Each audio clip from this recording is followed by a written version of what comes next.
ओम नमः शिवाय। श्री पुराण श्री रुद्र संहिता प्रथम खंड 13वां अध्याय शिव पूजन की शेष विधि। ब्रह्मा जी कहते हैं, हे नारद, अब मैं शिव पूजन को सर्वोत्तम विधि बताता हूँ। यह विधि समस्त अभीष्ट तथा सुखों को प्रदान करने वाली है। उपासक ब्रह्म मुहूर्त में उठकर जगदम्बा पार्वती और भगवान शिव का स्मरण करे, दोनों हाथ जोड़कर उनके सामने सिर झुकाकर भक्तिपूर्वक प्रार्थना करे। हे देवेश उठिए, हे त्रिलोकीनाथ उठिए, मेरे हृदय में निवास करने वाले देव उठिए और पूरे ब्रह्मांड का मंगल करिए।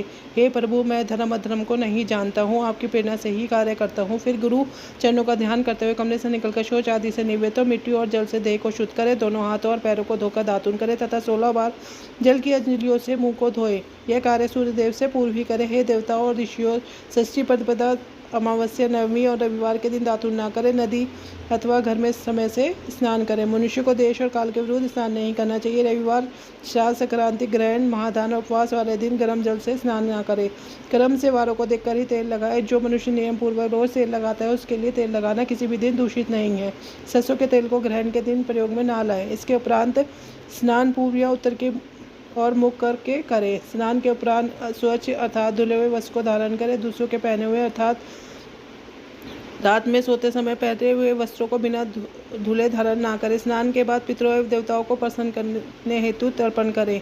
उसके बाद धुले हुए वस्त्र धारण करें और आचमन करें। पूजा हेतु स्थान के गोबर आदि से लिखकर शुद्ध करें। वहाँ लकड़ी के आसन की व्यवस्था करें। ऐसा आसन अभीष्ट फल देने वाला होता है। उस आसन पर बिछाने के लिए मृग अर्थात इनकी खाल की व्यवस्था करें। उस पर बैठकर भस्म से त्रिपुण लगाए। त्रिपुण से जब तप तथा दान फल होता है, त्रिपुण लगाकर रुद्राक्षारण करें। तत्पश्चात मंत्रों का उच्चारण करते हुए आचमन करें। पूजा सामग्री को एकत्र करें। फिर जल, गंध और अक्षत के पात्र को दाहिने भाग में रखें। फिर गुरु की आज्ञा लेकर उनका ध्यान करते हुए सपरिवार शिव की पूजन करें। विघ्न विनाशक गणेश जी का बुद्धि स्तुति सहित पूजन करें। ओम गणपते नमः का जाप करके उन्हें नमस्कार करें तथा क्षमा याचना करें।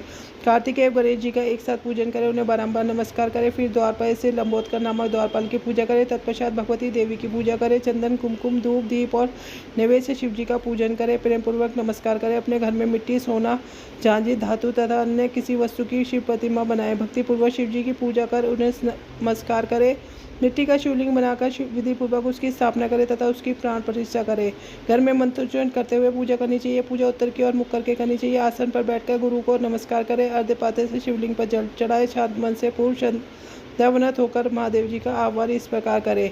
जो कैलाश के शिखर पर निवास करते हैं, पार्वती जी के पति हैं, जिनके स्वरूप का वर्णन शास्त्रों में है, जो समस्त देवताओं के पूजित है, जिनके 5 मुख, 10 हाथ तथा प्रत्येक मुख पर 3-3 नेत्र हैं, जो सिर पर चंद्रमा का मुकुट जटा धारण किए हुए हैं और जिनका रूप कपर के समान है, जो भाग की खाल बांधते हैं, जिनके गले में वासुक नामक नाग लिपटा हुआ है, जो सभी मनुष्यों को धारण कर शरण देते हैं और सभी भक्तगण जिनकी जय जयकार करते हैं, जिनका सभी वेद और शास्त्रों में गुणगान किया गया है, ब्रह्मा विष्णु जिनकी स्तुति करते हैं, जो परम आनंद देने वाले तथा भक्त वत्सल है, ऐसे देवों के देव महादेव भगवान शिव जी की मैं आह्वान करता हूँ।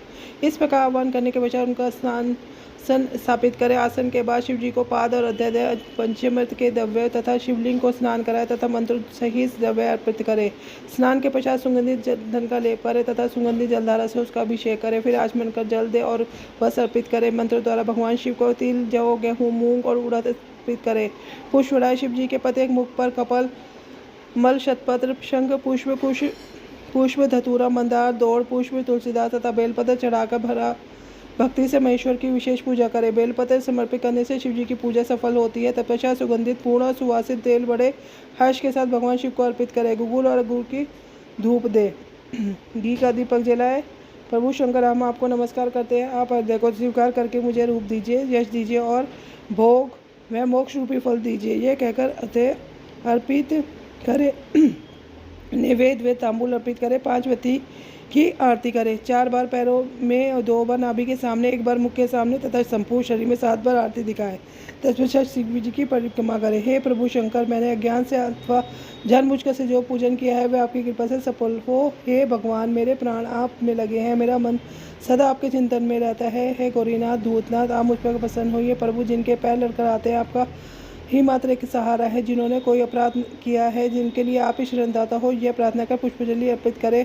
उन भगवान शिव को नमस्कार करें। देवेश्वर प्रभु, आप हम पर, हमारे परिवार सहित स्थान को पधारे और जब पूजा का समय हो तब पुण्य वहाँ पधारे। इस प्रकार भगवान शंकर की प्रार्थना करते हुए उसका विसर्जन करें। उस जल को नैवेद्य में लगाकर मस्तक पर लगाए। हे महर्षियों, इस प्रकार मैंने आपको शिव पूजन की सर्वोत्तम विधि बता दी है, जो भोग और मोक्ष प्रदान करने वाली है। ऋषिगण बोले, हे ब्रह्मा जी, आप श्रेष्ठ हैं। आपने हम पर कृपा कर शिव पूजन की सर्वोत्तम विधि का वर्णन करके हमसे जो किया है, जिसे सुनकर हम कृतज्ञ हो गए हैं।